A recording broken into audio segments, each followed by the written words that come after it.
Publishing.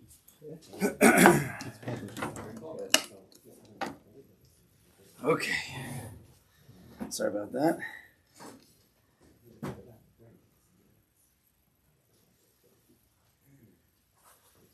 Yeah, no jokes to warm everybody up, or you did? We were done. I wanted to get the serious note. It's not so serious, serious. No lockouts. Crumbled under the pressure. That's really the truth. Right, I was going until. Oh, there's a Pesach joke. No. Crumbled. I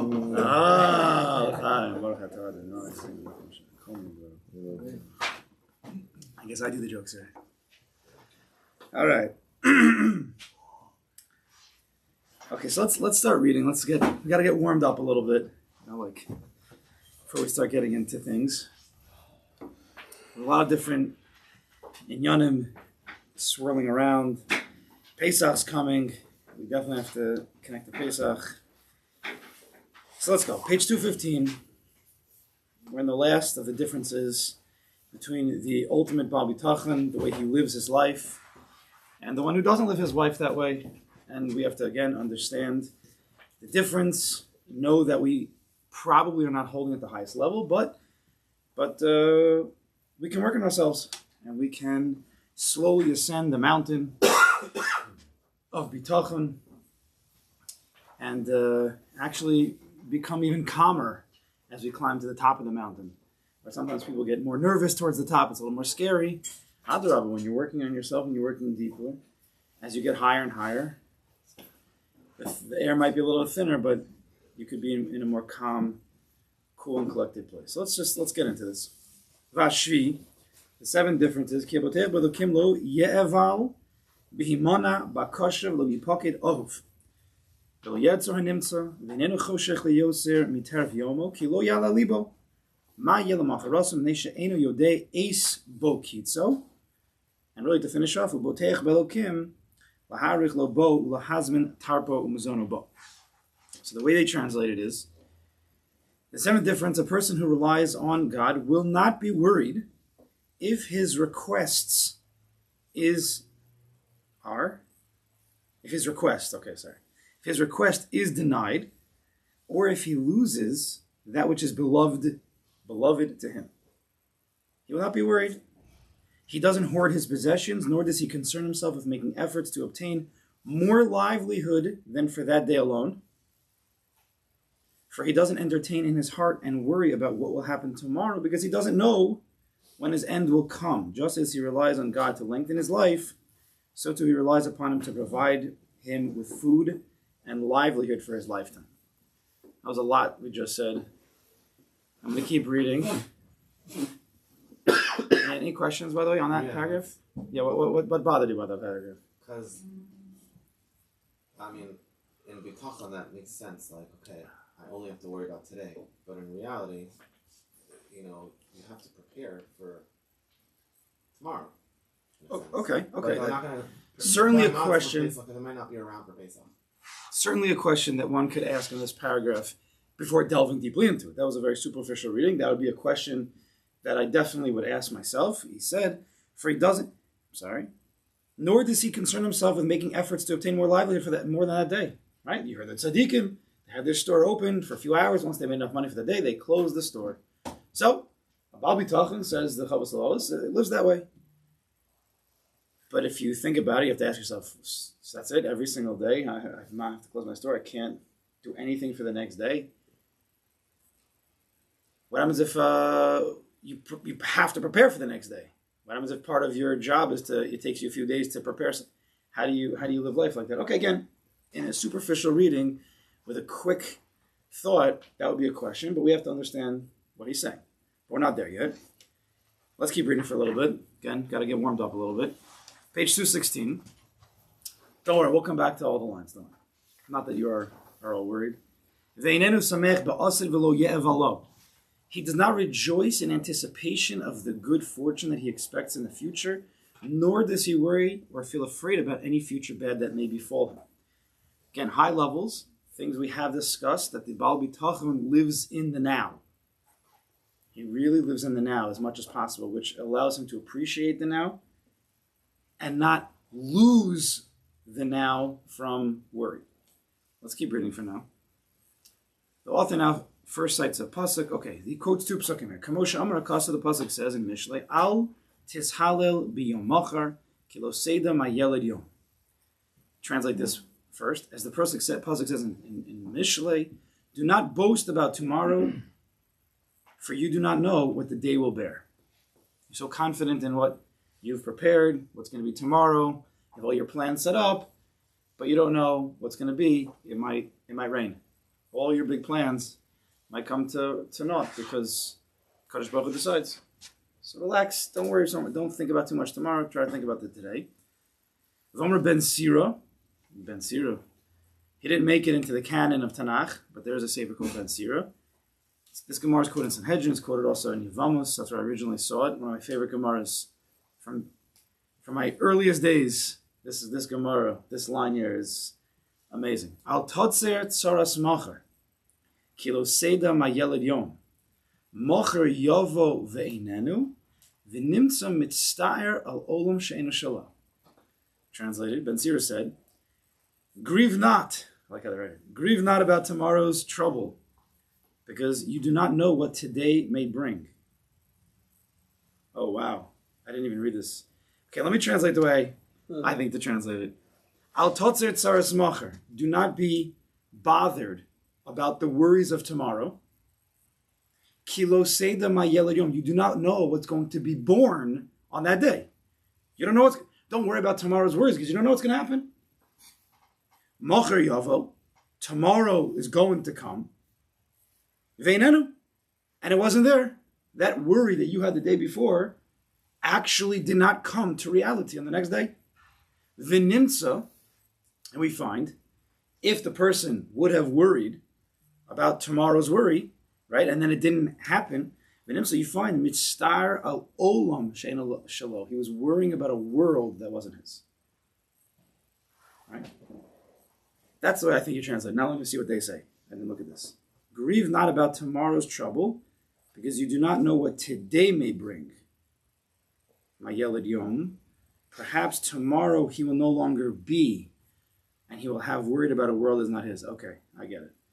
They're connecting, they're probably right, they're connecting, they're translating this line that the Chavos brings to what he's speaking about here, about a person not knowing if he's going to live the next day.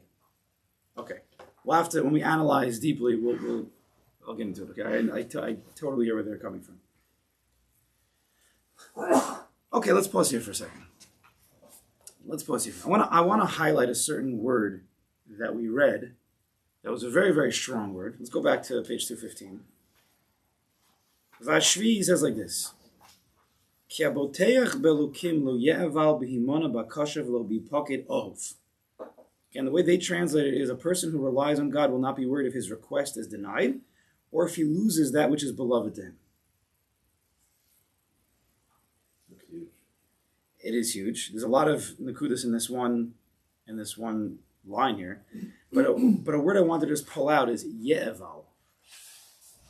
What does ye'eval mean? Availus, right? Ye'eval means availus, mourning. A person who relies on God will not mourn if his request is denied or if he loses that which is beloved to him. Right? If we could translate that. So now 1 second. How do you understand then both lines? First of all, he can't mourn which is beloved to him. We're talking about a person here. We're talking about an object. We're talking about both. And B, he will not mourn if his request is denied.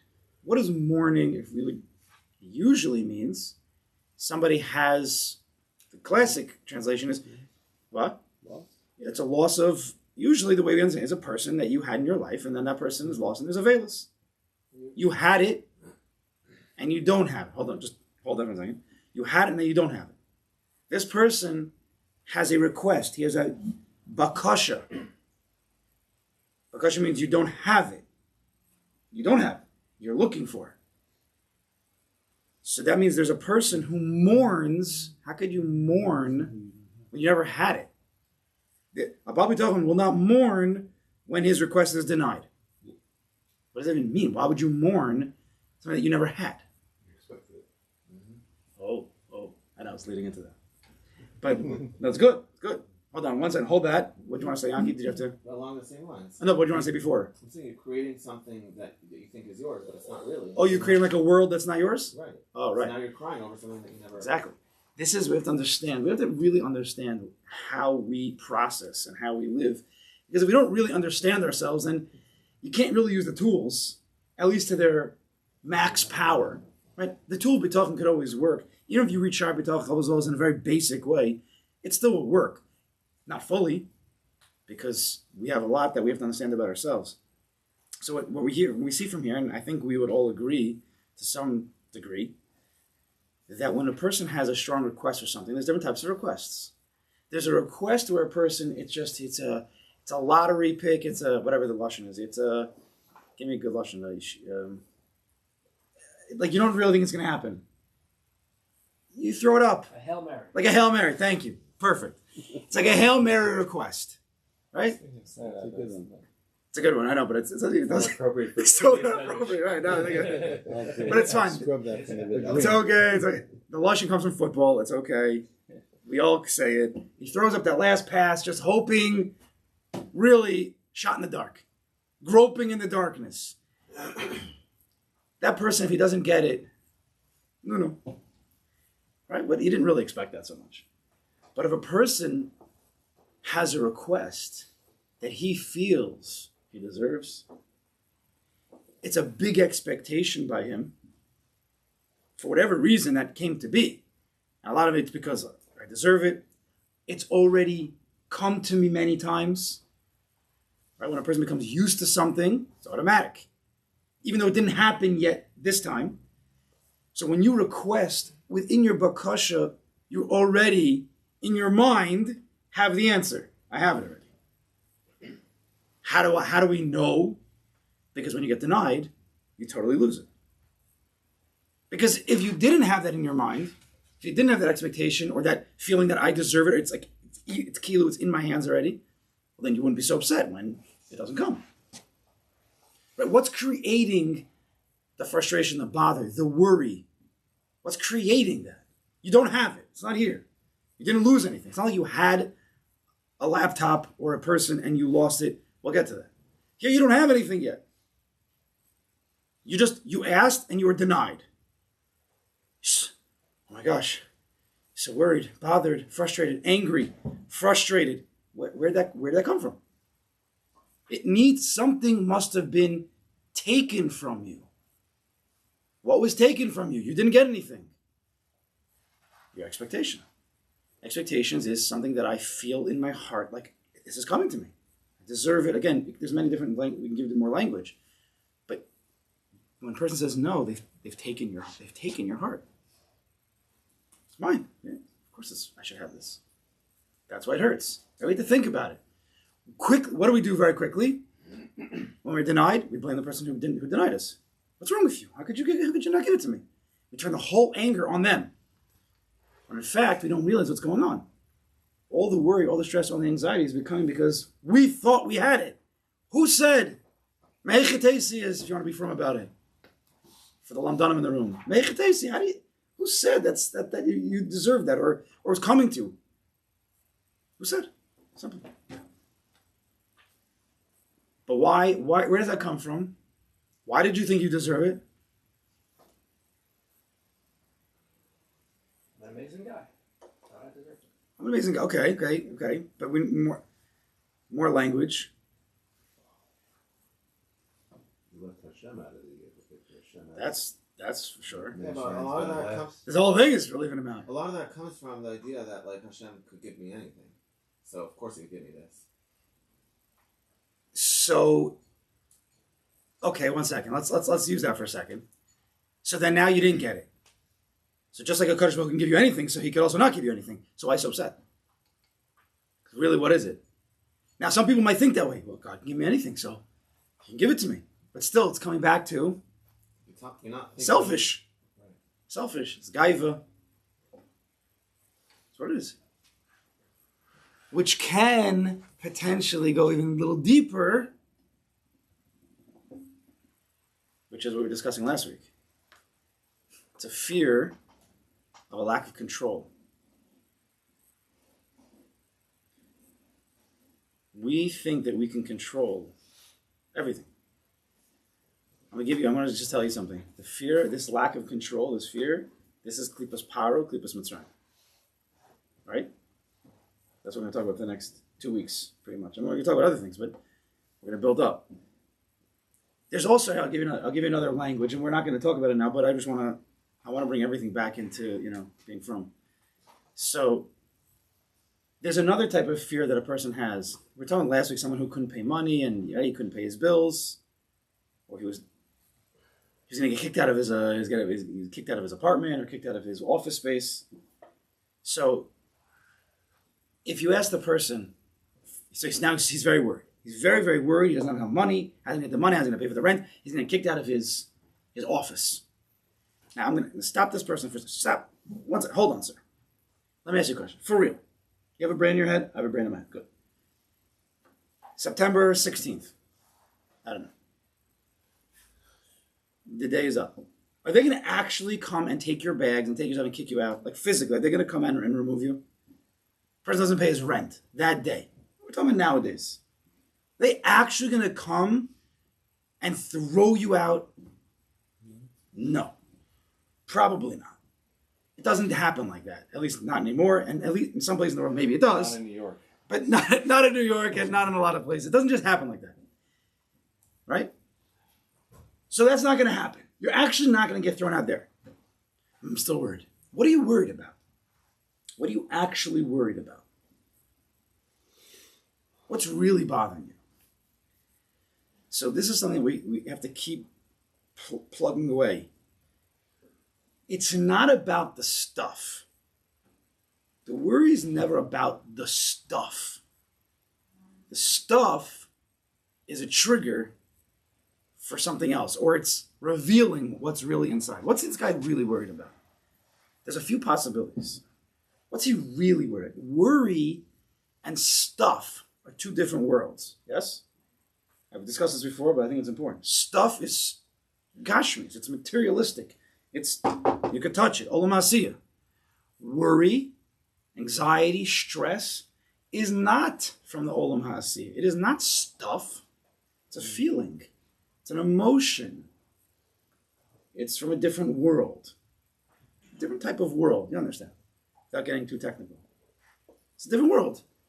When there's another world, there's a world called thinking. Thinking is also a different world than feeling, which is a different world than doing. Those are different worlds. You don't worry about stuff. You worry about something else. Anxiety comes from something else. What's he really worried about? There's different possibilities. What do you want to say? I think it's all lack of control. So one of them is definitely it's a lack of control. That's not stuff. I don't know what this. Can you give me a word for this? I don't know what this is. Tangible. It's intangible. It's a worry that he's lacking control in the situation. That's really what he's worried about. Not the money. The fact he doesn't have money is bringing out within him, which is really motivating, is I don't have control over the situation. That's what's really bothering him. That's one. There's a fear called the fear of uncertainty. You're just nervous because you don't know, which also stems from lack of control, but it's a different language. You have to give it language. It's important. It's a fear of the uncertainty, which is which klipa? Amalek. That's Amalek. Suffolk. It's a fear of just not knowing. Why do you have to know? I have to know. I have to know how this is going to end. I have to know if I'm going to be able to pay, not going to be able to pay. Why? I don't know. I don't know. There's also a deep fear of a person, the fear of being shamed. Right? What are people going to think about me? What's this landlord going to think about me? It's also, what do I think about myself? I'm a loser that I can't pay. Again, it's not tangible. This stuff's not tangible. The money, this stuff, the health, whatever that is, it's not creating the worry. It's just opening up. It's touching a deep wound that a person has within them. Right? Does this make sense so far? We have to get our heads, I think, it could be I'm totally wrong, we have to get our heads deeper than the stuff. Because when we just try to fill the lack of stuff up with bitachon, it can work a little bit. It can. And I think for a lot of people it has, but it's not going to fully. Because bitachon doesn't fill stuff. So even if a person says, okay, it's going to be okay. I trust the Kadosh Baruch Hu. He's going to take care of me. It's going to be okay. And it, again, that's actually very quick. People who have done this, it does fill up a little bit of what the worry is. But the worry that a person has when he doesn't have stuff, it's multi-layered. So bitachon can help that without you realizing it, without you actually giving an understanding of where the bitachon is fitting in. But the more we do bring to light, and a person does understand what actually is bothering him, bitachon will be more powerful to fill those chesronos in the person. Even if he has the stuff, he's still going to have these worries. You see that even though he got this stuff this time, the next time again he's worried against. But the trick is that he keeps thinking it's the stuff. It's not really the stuff. Right. Sometimes when he gets the stuff, he's still worried about it. But then you have the trick where you get the stuff and you're calm, and then you're lacking the stuff again, so you're worried again. So you keep thinking it's the stuff. But you realize it's not the stuff. When you get the money, you get whatever you were looking for, and you're still not at ease. Well, what else is that? What else? Because there's something really deeper going on. One of the deepest is we need to control. That comes from being human, actually, which is an unfortunate reality because we're human. Once a Kadosh Baruch Hu made us, once he gave us life, by definition, at least in the reality that we see, we're separate from him. We're separate from each other. I'm separate from a Kadosh Baruch Hu. Again, in the deeper reality, nobody's separate from anything. But we're here, we're in bitachon right now. We're not in Chassidus 202, we're in level 101. But even before that, the fact that Adam was created there's already a separation. It didn't hit hard until he made that big mistake. But once HaKadosh Baruch Hu created a human being, there's already a separation.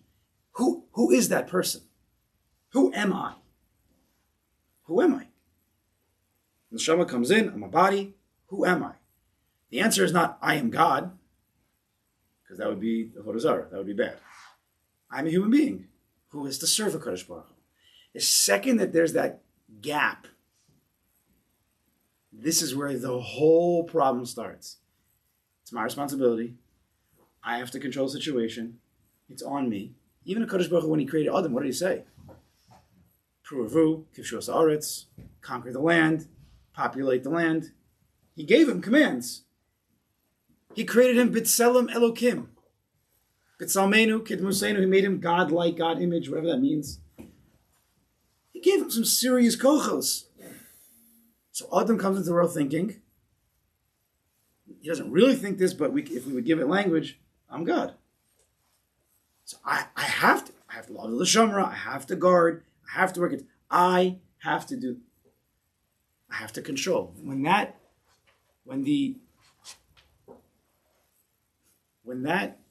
separation is not balanced, is not thought about, understood, and just recognized, it will continue to run to the point where at the end of Parshas Bereishis, what does it say? Adam is rak kol hayom. Right? Beginning of Bereishis, beginning of Bereishis, it says Adam, he created Adam, tov ma'od, right? Geval, tov ma'od, the best. End of the parsha, Adam, not Adam Rishon, but Adam in general, mankind, rak kol hayom. Only bad. Tov ma'od to rak ra. Yetzer Lev Adam Ramin Urov, or whatever. All his thoughts are bad. What happened over here?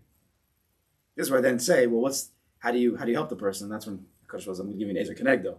Right? The wife is supposed to be that piece that balances him out to help him stay Tov mode and not fall rock. But that's for the Chassan. But the point is that we, by being human beings, bodies with neshamas inside, we are separated. The moment you're separated a little bit from a Kadosh Baruch Hu, it's not that he's in control, I'm in control. If that's not constantly worked on, which it can be, which is Anava, Moshe Rabbeinu, if that's not constantly worked on, it's going to take root in a lot of places in our life. It's of the deepest, it's not even a thought. It's embedded in the system. Naturally. It's not our fault. Right? That's why a person, we've been working on not feeling bad when we make mistakes. Because it's in the system. The point is not to feel bad. The point is to recognize and do your best to get back up. But we have innately within us, it's planted within us, a need to control the situations. Whether it's controlling the kid situation, controlling the weather, controlling the monetary situation, everything has to be my control, my way. Which then sometimes it can lead to many things, and it can lead to a person when he feels like he deserves something and he expects something, it's mine. It's mine. How dare you deny? Because I'm in control. If I think that this is right, then it's done. It's guaranteed. It's given to me. I didn't ask you, sir, do you think it's right to give it to me? I asked you for the thing. Can I have the money? If I would have asked you what you think about it, hi, sir, do you think I should have this money? Do you think I deserve it? Then we can have a conversation. Maybe he'll say no, and I'll say what. When we come to the Bakasha place, whether to a Kodesh Baruch Hu or to other people, it's a foregone conclusion that this is what I want. Not always, but a lot of times. Whether it's to the kids, whether it's about money, whether it's to the wife, I've already thought about this. And if I'm asking you, it means that I deserve it. Otherwise, we'd have a conversation about it. But we're not having a conversation about it right now. This is what I want. Please do it. So if you get denied, the person falls into a full availus because he's denied what's coming to him. So is it because he didn't get the stuff? No. It's because he got denied his control. That's really the problem. It's not the stuff. We get lost in the stuff. Or as my friend said, we get lost in the sauce. New Age lingo. Lost in the sauce. It's not about the sauce. It's about what you thought, what you felt in your heart that you deserved. And now that you didn't get it, it's a breakdown. You have like a microsecond between the time where you get denied to either you could blame the other person, or if you could stop for 1 second, if you can. Bitachon helps this. Yes. If you have a Kadosh Baruch Hu if he's in there with you, which is the proper way, Kadosh Baruch Hu denied me. And should be the first language. If we have it in our head. If a person says no to me, right, really you shouldn't even ask a person without Kadosh Baruch Hu, I'm going to ask this person for this thing, but I know really that's up to you whether I get it or not. That's bitachon, yes? And if he says no, okay, Kadosh Baruch Hu, I guess it's not good for me. I guess I'm better off without it. It could be as simple as that, if you're really holding there. But if a person's not holding there, then what's going to happen? You're going to be forced into a very quick choice, which you might fail again and again. Again, you might blame him. Why didn't you give me this stuff? It would take a big unav. Again, without bitachon, let's say. Right? We always say we can go in both worlds. We can go in the world of midos, we can go in the world of bitachon. The world of midos, anava says, okay, fine. Maybe I didn't deserve. Maybe I didn't deserve it right now. Then you can calm the situation down. Then you have an ability to think straight and not lose yourself. The deeper layer of anava is based on bitachon. Why do I feel like I don't deserve? Because it's a Bari Olam who creates the world and gives me everything I need, and everything is great, and it's from him, and he'll take care of me the way he has to take care of me.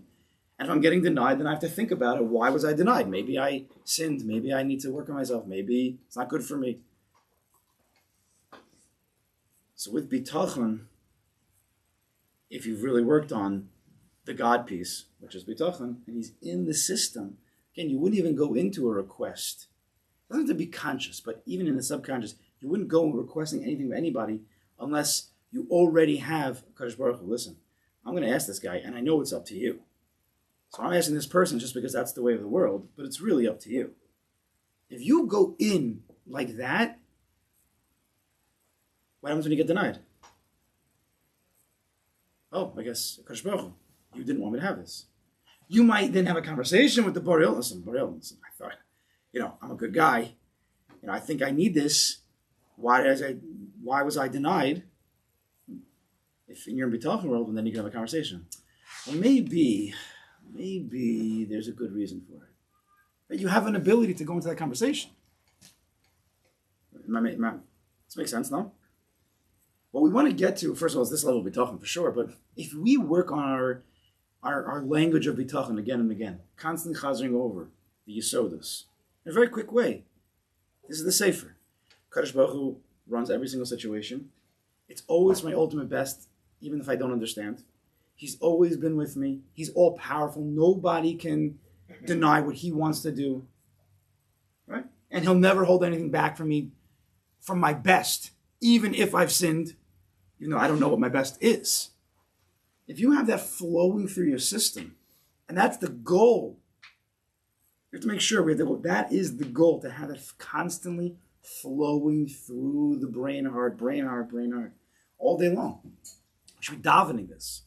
So then when you enter into a situation where you're asking somebody for something, even if it was your best friend who you've helped 1,000,000 times, and to davar pashut, he should help you. And it's not even a big request.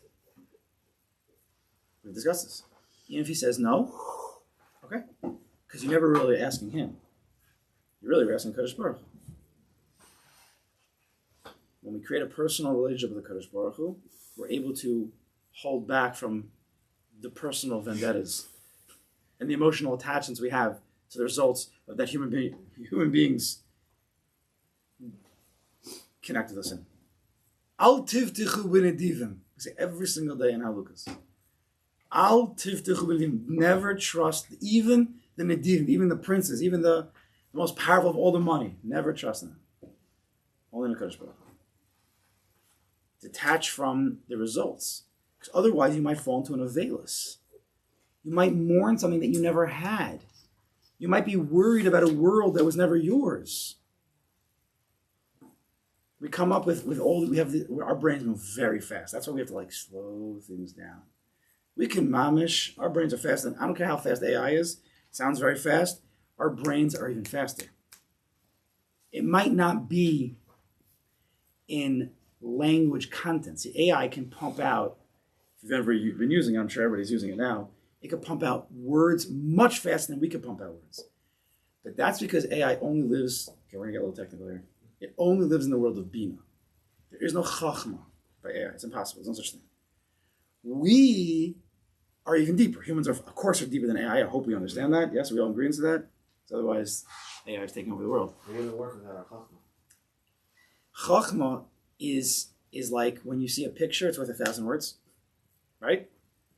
Right? I don't need 1,000 words to describe the beautiful scene. I see it. Boom. Not Snapchat. Why is that in my head? I never even used it. I think my daughter. I don't know. What is that even? I don't even care. I don't want to know. But when we, is it? I don't know what it is. It's in my brain. That's what's happening nowadays. Snapchat. I know what that is. So when we imagine fantasy or imagine our heads a situation, in a second it's worth a billion words. Right? When we get worried, when the money gets denied, let's say it's a situation, right? You asked for a promotion, you thought this deal was going to go through, you're banking on this money. Why? Because I have this bill, that bill, this, and then if I don't get the bill, then what's going to happen? In a second, your brain goes, I'm going to lose my house. If I lose my house, I'm going to lose this. A whole world, in a microsecond, an entire world is built in your head, which is worth 80 billion words. A whole world in a second, much faster than AI. Again, it's chachma. Because it's a picture, it's a chachma. I don't want to get into the technical details, but it's not being, it's not, you understand what I'm saying? It's literally an entire world. That's what Ben Sira said. You're worrying about a world that wasn't yours. What world? What world are you talking about? This is poetic. No, it's not poetic. It's actual reality. This happens to every single person all the time. They probably just don't even realize it. The intensity of the worry, the anxiety is coming because we built this entire world that is so heavy because this entire world, when really, if you just cut like the first like line of it, the whole thing actually is just, it's fantasy. It's not even real. It's like you have like a big amusement park with all the lights code at night. It's like billions of lights. If you just pull that one plug, even though they don't have just one, but if you just pull that one plug, the whole thing goes out. Same thing with bitachon. You could pull a plug on the entire thing. You think it's the biggest worry in the world because you've created this whole world. This stuff, that stuff, it's a lot of stuff. It's usually stuff. It's $1 billion of stuff and situations. But it's not really based on that. That's not even true. It's just because you want to have control. Or because you fear the uncertain future. It's one plug. That's it. You pull that plug, the whole thing goes out. There's no world anymore. You could pull that plug if you have bitachon. You could plug. Low plug. All right, now we're getting good. Low plug, he said. They didn't all hear you. Yankee likes a good lump on this. You say that's like the worry plug? Unplug the worries? If we can unplug this, but see again, worries, when we say worries, people are usually worrying about stuff. It's a lot of stuff, so I have a lot of worries. I worry about this kid, I worry about that kid, I worry about this money, I worry about that money, I worry about this deal, which is going to cause this and cause that. I'm not going to be able to get my house in the Hamptons now. I'm not going to, what's going to be with me? All of that, hold that thought, hold it. All of those detailed worries really comes back to one worry. It's not about all the stuff. So I worry about either I lack control, that's one thing, or I'm just uncertain about the future. This whole thing that you made up in your life that you think is real, that in your brain, that's just one big uncertainty. But when we don't understand that, it comes out to be a million uncertainties. Oh my gosh, it's going to be. It's really just one. And you could change the whole thing with real work and bitachon. What are you saying, Anki? It's like one big Jenga game. If the bottom one is like a broken one. It's the same time, Mashal. All these Mashal, yeah. We could pull the whole thing. The whole thing could just come crumbling down. It's dimyonos. The whole thing is dimyonos. Worry is dimyon. Tomorrow is a dimyon. The only thing that's real is this moment. Everything else is a dimyon. Dimyon is a fantasy. It's an imagination. It's not real. It's not here. It's not here. The next moment is not here. It's the same about the past also, right? The past is a different ending, but yes, it's also not here. I told you, most of us live our lives either 1 minute ago, plus every other minute, or 1 minute in the future. So you're never living in the now.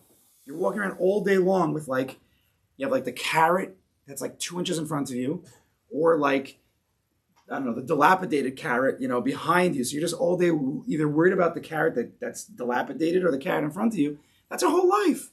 That's the life of a behemoth.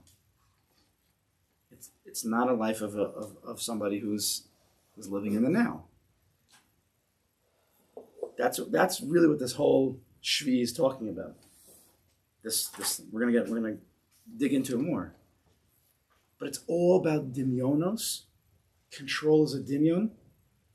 Right, Paro. He thought he could control. Who's a Kadosh Baruch Hu that should listen to him? I'll show you. But it's a dimyon. Control's a dimyon because it's not even real. Again, it's not our fault. We have to understand this. The fact that because we're created gave us life. We all want to be here? We want to be here. Good. Now that you're here, you have to constantly remember that you don't have control. Kadosh Baruch Hu has the control. We control it. Shtadlis maybe, but it's in the system. Anytime we think we have control over anything, it's a dimyon. It's imagination. It's not really real. This is not something that's intellectual that you could just chop in like 2 + 2 is 4. It's something that you have to think about. to be able to live true bitachon, it is not just about intellectual understandings. Like reading this book, again, a little bit of bitachon automatically with the right intellect, the right guidebook. This makes sense. I get it. Now I don't have to worry in certain situations. But it's not going to clear everything up. Because if it's about you, oh, I get it, you're also going to catch yourself. I get it is also, I have to understand it. So we have to let things settle down. This is a hakdama, to Pesach in a very deep way. Next week in Mirz Hashem, I want to give a little bit. We'll see. We'll talk about control, paro. We're going to talk about how we try to control the seder. How people try to control the time. You got to get to Shulchan Aruch. There's a lot of things that we try to control that create a big pagam in our Simchas HaChaim, and we have to release that before Pesach. There is one point in the Torah where there is preparation for the next day.